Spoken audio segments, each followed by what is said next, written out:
மக்களோட உரிமைகளுக்காகவும் அவங்களோட உணர்வு பூர்வமாக இருக்கணும். என்ன ஒவ்வொருத்தரும் அவங்க குடும்பத்துல ஒருத்தனா நினைச்சிட்டு இருக்கிற அவங்க தமிழ்நாட்டில் அவங்களுக்கு எங்க என்ன பிரச்சனை நடந்தாலும் அவங்களோட உரிமைகளுக்காகவும் அவங்களோட உணர்வு பூர்வமாக இருப்பேன்.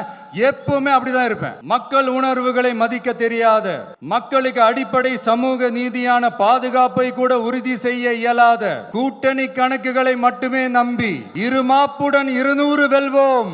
வருகின்ற சட்டமன்ற தேர்தலில் 200 என்ற நம்பிக்கை வீணாகும் என்று ஒரு சிலர் அதிமேதாவிகளாக தற்குறிகளாக களத்திற்கே வராதவர் பேசிக் கொண்டிருக்கின்றார்கள்.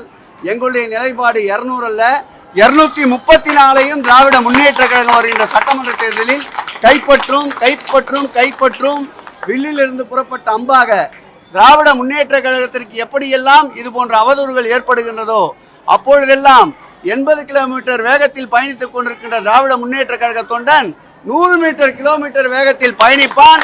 மீண்டும் 2026ஆம் ஆண்டு மாண்புமிகு தமிழக முதல்வர் எங்கள் உயிரினும் மேலான திராவிட முன்னேற்ற கழக தலைவரை அரியணையில் ஏற்றும் வரை எங்களுடைய பயணம், எங்களுடைய வேகம் குறையாது.